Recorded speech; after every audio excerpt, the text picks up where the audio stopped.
Welcome all of you. आज आपण सातवाहनाच्या पुढचंच जे वाकाटक साम्राज्य आहे, हे वाकाटक साम्राज्य आपण काय होतं तर ते बघणार आहोत. आता ह्या साम्राज्याचा जो कालावधी होता, तो होता इसवी सन 250 ते 550.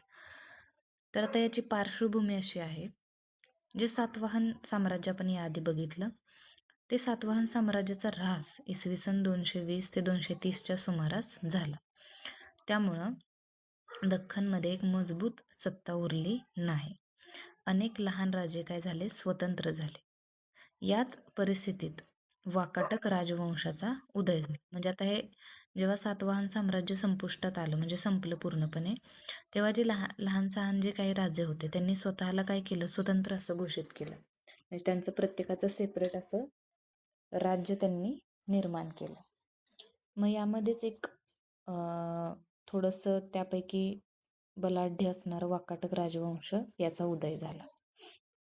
मग आता या वाकाटक साम्राज्याची वंशावळ बघा, मी इथं दाखवल्याप्रमाणे आहे, ती तुम्ही नोट डाऊन करून ठेवा. आता यात बघा काय झालं, जो विंध्य शक्ती होता सर्वात प्रथम, त्यानं ह्या वाकाटक साम्राज्याची काय केली तर स्थापना केली. आणि त्यानंतर प्रवरसेन जो होता प्रवरसेन प्रथम, याच्या नंतर त्याची जी 2 मुलं होती, त्या मुलांमुळं काय झालेलं होतं, ही जी वाकाटक साम्राज्य होतं ते 2 भागांमध्ये, 2 शाखांमध्ये विभागलं गेलेलं होतं. आणि मग तिथून पुढं ही जी पुढं खाली मी वंशावळ दाखवलेली आहे, या पद्धतीनं ते साम्राज्य पुढे पुढे जात गेलं. आता ते आपण इन डिटेल बघूया. आता वाकाटक साम्राज्य इसवी सन 250 ते 550 तो त्याचा कालावधी होता. वाकाटक हे सातवाहन साम्राज्यानंतर दख्खनमध्ये उदयास आलेलं एक महत्त्वाचं राजघराणं होतं. म्हणजे बघा, आपल्याला लक्षात काय ठेवायचं आहे, तर दख्खन म्हणजे महाराष्ट्र, इथून जी खालची जी प्रदेश आहेत, त्या प्रदेशांमध्ये सातवाहन नंतर कोणतं साम्राज्य उदयास आलं तर वाकाटक हे साम्राज्य उदयास आलं, आणि ते एक महत्त्वाचं राजघराणं होतं. सातवाहनांचा ऱ्हास झाल्यानंतर महाराष्ट्र आणि विदर्भात त्यांनी सत्ता स्थापन केली. बघा, त्यांनी कुठं सत्ता स्थापन केली, महाराष्ट्र आणि विदर्भामध्ये सत्ता स्थापन केली. आता राज्याचा विस्तार कसा होता बघा, महाराष्ट्र, विदर्भ, मध्य प्रदेशाचा काही भाग, तेलंगणा आणि आंध्र प्रदेशाचाही काही भाग होता. आता MPSC मध्ये काय महत्वाचं आहे बघा, की अजिंठा आणि वाकाटकचं काय संबंध आहे, लेणी जी आहे अजिंठ्याची, ती तिचा काय ह्याच्याशी संदर्भ आहे किंवा काय नातं आहे, ते आपण बघूया. आता ही चित्र मी इथं दाखवलेली आहेत, ही जी आहेत ते अजिंठा लेणीमध्ये कोरलेली चित्र आहेत, ते तुम्ही बघू शकता इथं.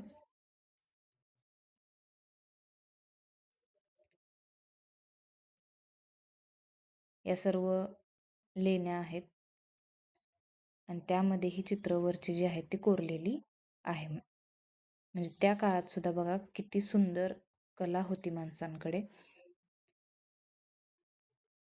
आता आपण बघूया.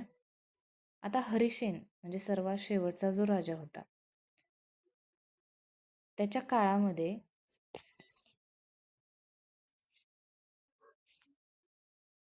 तर या हरिसेनच्या काळामध्ये अजिंठा लेणी मोठ्या प्रमाणात विकसित झाली. भव्य चित्रकला आणि शिल्पकला निर्माण झाली. बौद्ध विहार आणि चैत्यांची उभारणी झाली. अनेक मंत्री, सरदार आणि व्यापाऱ्यांनी लेणी खोदण्यासाठी दान सुद्धा दिलेलं होतं. आता लक्षात काय ठेवायचं आहे, की अजिंठा लेणी जर प्रश्न आला, वाकाटक साम्राज्यामध्ये तिचा उदय झालेला होता, प्रोग्रेस झालेली होती आणि हरिसेन राजा त्यावेळेस सत्तेवर होता. आता या वाकाटकांची संस्कृती काय होती, संस्कृत भाषेला प्रोत्साहन दिलेलं होतं त्यांनी. त्याचबरोबर ब्राह्मण धर्माला आश्रय दिला होता. बौद्ध धर्मालाही त्यांनी मदत केली होती. चित्रकला, वास्तुकला आणि साहित्याची इथं या काळामध्ये भरभराट झाली होती. आता MPSC साठी 5 महत्त्वाचे मुद्दे काय बघूया आपण. संस्थापक कोण होता वाकाटकचा? विंध्यशक्ती. महान राजा कोणाला म्हटलं जातं? प्रवरसेन प्रथम. गुप्तांशी संबंध? प्रभावती गुप्ता चंद्रगुप्त द्वितीयची मुलगी. अजिंठा लेणी हरीश काळात उत्कर्ष झाला.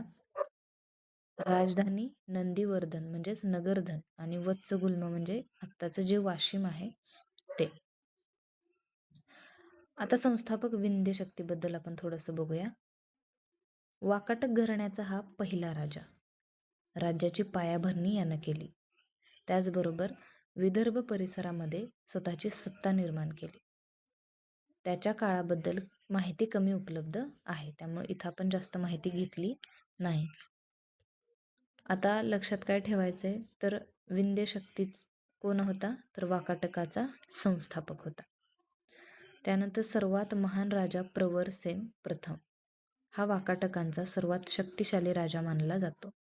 त्यानं काय केलं तर राज्याचा विस्तार मोठा केला, अनेक यज्ञ केली, स्वतःला सम्राट ही उपाधी धारण केली, प्रशासन अधिक मजबूत केलं. त्याच्या काळात साम्राज्य बघा की यात आजचं काय येतंय तर विदर्भ, मराठवाडा, मध्य प्रदेशचा काही भाग, तेलंगणाचा काही भाग याच्या साम्राज्यामध्ये येतोय. आता प्रवरसेन प्रथम होता, त्याच्यानंतर काय झालं की त्याच्या 4 मुलांपैकी 2 शाखा पुढे प्रसिद्ध झाल्या. त्याला 4 मुलं होती, त्यापैकी त्यातनं ज्या 2 शाखा निर्माण झाल्या त्या पुढं प्रसिद्ध झाल्या, त्या म्हणजे नंदीवर्धन शाखा आणि वत्सगुल्म शाखा.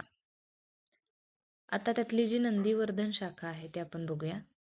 आता या नंदीवर्धन शाखेमध्ये पहिला जो राजा होता तो होता रुद्रसेन प्रथम. हा होता तो प्रवरसेन प्रथमचा नातू. राज्यात त्यानं काय केलं तर स्थैर्य निर्माण केलं. ब्राह्मण धर्माचा आश्रयदाता तो बनला. त्यानंतर मोठं युद्ध झाल्याचं पुरावे कमी आहेत. आणि त्याच्यानंतर जो आहे तो पृथ्वीसेन प्रथम, रुद्रसेन प्रथमचा मुलगा. राज्य अधिक मजबूत केलं यानं सुद्धा, प्रशासनही सुधारलं आणि शेजारील राज्यांशी चांगले संबंध ठेवले. त्यानंतर आहे तिसरा म्हणजे रुद्रसेन द्वितीय. हा राजा खूप महत्त्वाचा आहे. सर्वात मोठी घटना की यानं विवाह केला. कोणाशी केला तर प्रभावती गुप्तशी विवाह केला. आता ही कोण होती प्रभावती गुप्त? तर गुप्त सम्राट जो चंद्रगुप्त द्वितीय होता, विक्रमादित्य, याची ती मुलगी होती प्रभावती गुप्ता. ती स्वतः राणी होती, राजा नव्हती, पण वाकाटकांच्या इतिहासातील अत्यंत महत्त्वाची व्यक्ती आहे. तिनं काय केलं, तिची मुले लहान असल्यामुळे तिने त्यांच्या वतीने राज्यकारभार केला, अनेक ताम्रपट जारी केली. गुप्त साम्राज्याचा प्रभाव वाकाटकांवर वाढला आणि त्यातूनच वैष्णव धर्माचा प्रसार झाला. आता MPSC मध्ये हा प्रश्न वारंवार विचारला जातो, म्हणजे ही जी प्रभावती गुप्त आहे तिच्यावर MPSC मध्ये हा प्रश्न नेहमी पडत असतो. आता या विवाहामुळं काय झालं तर गुप्त आणि वाकाटक यांच्यात मैत्री झाली आणि उत्तर भारत आणि दख्खन भारत यांचे राजकीय संबंध अधिक मजबूत झाले. आता रुद्रसेन द्वितीयचे अल्पावधीतच निधन झालं, त्यामुळेच तिनं काय केलं, म्हणजेच प्रभावतीनं, की तिच्या मुलं लहान असल्यामुळं साम्राज्य कोण सांभाळणार, म्हणून तिनं स्वतः काय केलं, साम्राज्य सांभाळलं होतं. आता चौथा जो आहे तो प्रवरसेन द्वितीय, प्रभावती गुप्तचा मुलगा. कोण होता? प्रवरसेन द्वितीय. प्रवरसेन प्रथम जो आहे विंध्यसेनचा जो मुलगा होता प्रवरसेन प्रथम, तो प्रथम होता आणि हा जो आहे तो द्वितीय आहे. त्या काळी बघा 30 नावं एक दोन पिढ्यानंतर काय व्हायची, रिपीट केली जायची. आता हा कोण होता तर तो होता प्रभावती गुप्तचा मुलगा. आता यानं कामगिरी काय केली तर यानं राजधानी प्रवरपूर येथे हलवली, साहित्याला मोठा आश्रय दिला आणि तो स्वतः विद्वान होता. त्यानं काय केलं, प्रशासन मजबूत केलं. आता हा जो आहे तो नरेंद्र सेन, त्यानंतरचा जो आहे तो नरेंद्र सेन. तर याचं कार्य काय आहे, तर यानं सुद्धा राज्याचा विस्तार करण्याचा प्रयत्न केला. काही हरवलेले प्रदेश परत मिळवले आणि साम्राज्याची प्रतिष्ठा टिकवली. पृथ्वीसेन यानंतर येतो तो पृथ्वीसेन द्वितीय. हा शेवटचा राजा, म्हणजे या शाखेमधला मुख्य शाखेचा शेवटचा राजा. आता याचं कार्य काय आहे, शत्रूंशी यानं काय केलं, संघर्ष केला आणि यानं सुद्धा साम्राज्य टिकवण्याचा प्रयत्न केला. आता दुसरी जी शाखा आपण बघितलेली होती ती म्हणजे वत्सगुल्म शाखा. आता यातला पहिला राजा जो जो आहे तो सर्वसेन. वत्सगुल्म म्हणजेच आजचं जे वाशिम आहे या शाखेचा काय होता, तो संस्थापक होता. प्राकृत भाषेतील कवी म्हणूनही तो प्रसिद्ध होता. विंध्य शक्ती द्वितीय. आता सर्वात पहिला जो होता आपला संस्थापक, या वाकाटकचा संस्थापक विंध्य शक्ती, तो आधीचा आणि हा विंध्य शक्ती द्वितीय. यानं काय केलं, शाखेची काय केली, सत्ता जी होती ती मजबूत केली आणि प्रशासन व्यवस्थित ठेवलं. त्यानंतर जो आला प्रवरसेन, इथं सुद्धा प्रवरसेन नाव आले बघा, पण हा कुठल्या शाखेतला आहे, वत्सगुल्म शाखेमधला आहे. यानं सुद्धा राज्याचा विस्तार केला आणि धार्मिक कार्यांना प्रोत्साहन दिलं. देवसेन राजा, शांततेच्या काळात यानं काय केलं, राज्य केलं. आर्थिक व्यवस्था काय केली, मजबूत केली. आता जो आहे तो आहे हरिसेन. सुमारे इसवी सन 475 ते 500 हा वत्सगुल्म शाखेतील सर्वात महान राजा होता. याचा राज्यविस्तार काय झाला, तर त्याच्या काळात वाकाटकांची सत्ता खालील भागांवर प्रभावी होती. म्हणजेच विदर्भ असेल, मराठवाडा असेल, मध्य प्रदेशचा काही भाग असेल, गुजरातचा काही भाग असेल, कुंतल म्हणजे दक्षिण महाराष्ट्र असेल, आंध्र प्रदेशचा काही भाग, यामध्ये त्याचं काय झालेलं होतं, तर या भागांवर त्याचं प्रभावी नियंत्रण होतं. त्यानंतर बघा अजिंठा लेणी, जे आपण मगाशी पण बघितलं की हरिसेन ह्या राजाच्या आश्रयामुळं काय झालं, अजिंठा लेण्यांतील अनेक सुंदर चित्र आणि लेणी निर्माण झाली.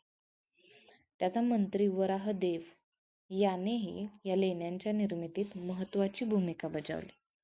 बघा अजिंठा लेणीवर क्वेश्चन आला की ही वाकाटक साम्राज्य, त्यातली जी दुसरी शाखा होती वत्सगुल्म शाखा, तर त्यातला जो राजा होता शेवटचा हरिसेन, त्याच्या काळामध्ये ही अजिंठ्याची लेणी निर्माण झाली. ते लक्षात आपल्याला ठेवायचं. आता या वाकाटकची राजधानी सुरुवातीला काय होती, तर नंदीवर्धन म्हणजे आजचं जे नागपूर आहे तिथं ही राजधानी होती आणि त्यानंतर प्रवरपूर येथे ती हलवण्यात आली. आता आपण मगाशी सुद्धा बघितलं की या वंशाचे 2 भाग पडले. प्रवरसेनानंतर राज्य 2 शाखांमध्ये विभागलं गेलं. ते म्हणजे नंदीवर्धन शाखा आणि दुसरं वत्सगुल्म शाखा. आता ही जी प्रभावती गुप्त आहे ते आपण बघितलं, ती कोण होती, तर गुप्त सम्राट चंद्रगुप्त द्वितीय ह्यांची कन्या होती आणि वाकाटक राजा रुद्रसेन द्वितीय यांची पत्नी. या दोघांचं लग्न झाल्यामुळं काय झालं, तर गुप्त आणि वाकाटक यांच्या या 2 साम्राज्यांमध्ये मैत्रीपूर्ण संबंध प्रस्थापित झाले. उत्तर आणि दक्षिण भारतातील सांस्कृतिक देवाणघेवाण वाढली. बघा उत्तर आणि जे दक्षिण भारत आहे यामध्ये जी सांस्कृतिक देवाणघेवाण आहे ती वाढली. त्यानंतर धर्म, आता यांचा मुख्यतः धर्म होता वैदिक, म्हणजेच ब्राह्मण धर्माचे अनुयायी हे होते. वाकाटक साम्राज्य ब्राह्मण धर्माचे म्हणजेच वैदिक धर्माचे अनुयायी होते, पण त्यांनी बौद्ध आणि जैन धर्माचाही आदर केला आणि संरक्षण दिलेलं आहे. म्हणजे त्यांनी त्या धर्मांना सुद्धा सन्मानानं वागवलेलं आहे.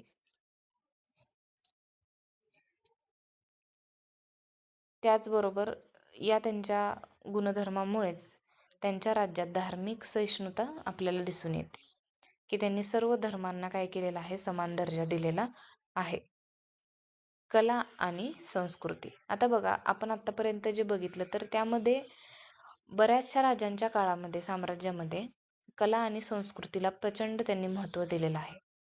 आपण मौर्य साम्राज्य हे बघितलं, त्यातही अ, कलेला आणि संस्कृतीला त्यांनी महत्त्व दिलेलं होतं.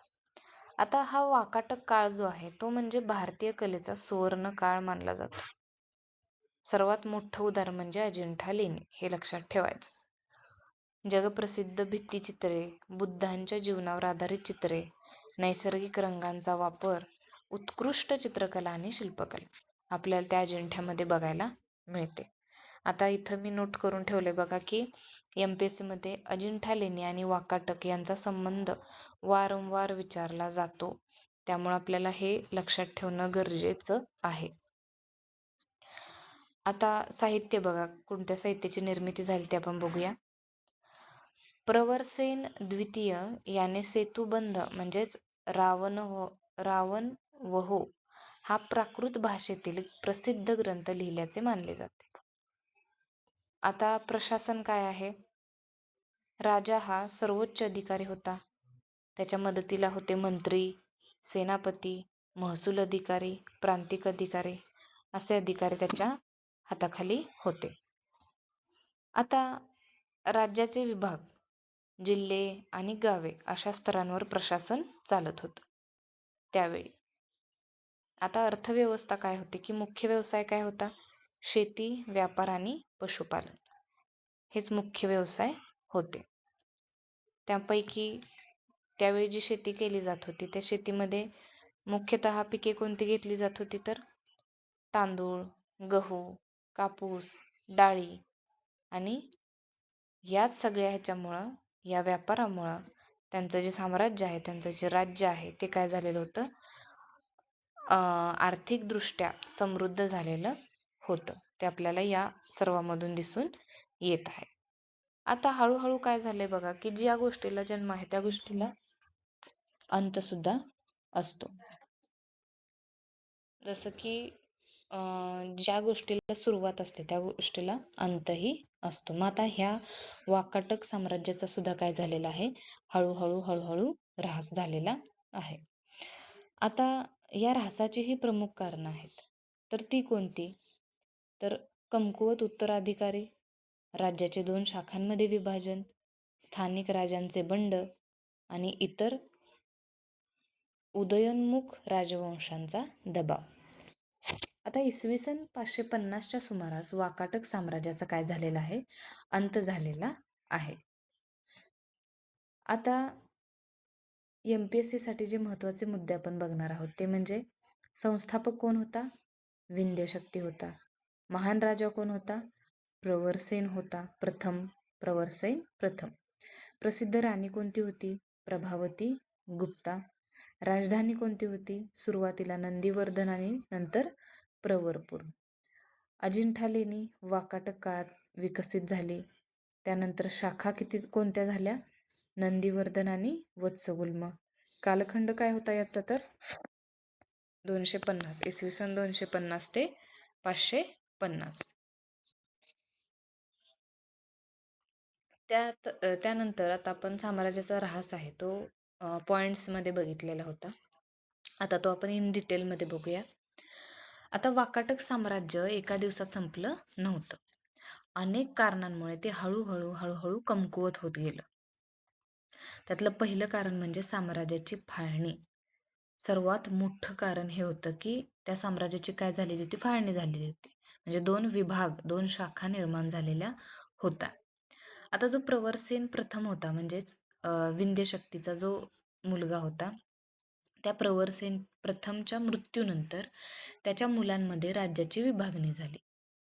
तर त्यांनी काय केलं, 2 शाखा निर्माण केल्या. पहिली म्हणजे नंदीवर्धन आणि वत्सगुल्म या 2 शाखा निर्माण केल्या.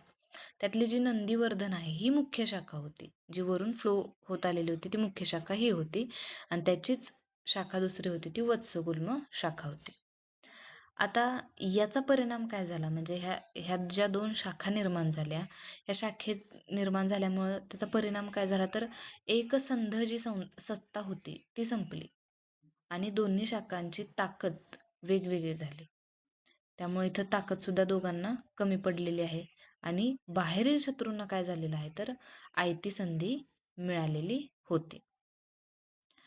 त्यानंतरचं जे दुसरं कारण आहे महत्त्वाचं ते म्हणजे कमकुवत राजे. प्रवरसेन प्रथम आणि हरिसेन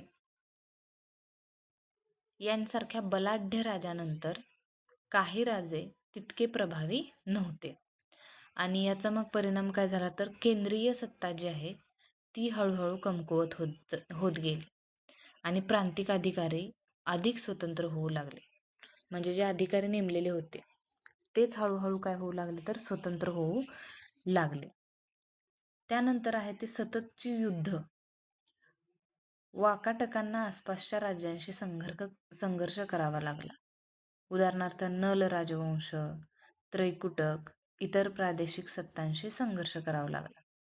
याचे परिणाम काय झाले तर सैन्य कमकुवत झालं, खजिना हळूहळू रिता होऊ लागला आणि त्यानंतरचं जे कारण आहे ते हरिसेनचा मृत्यू. हरिसेन हा वत्सगुल्म शाखेतील सर्वात शक्तिशाली राजा होता. त्याच्या मृत्यूनंतर योग्य आणि सक्षम उत्तराधिकारी मिळालेला नव्हता आणि त्यामुळेच काय झालं तर राज्यात अस्थिरता निर्माण झाली.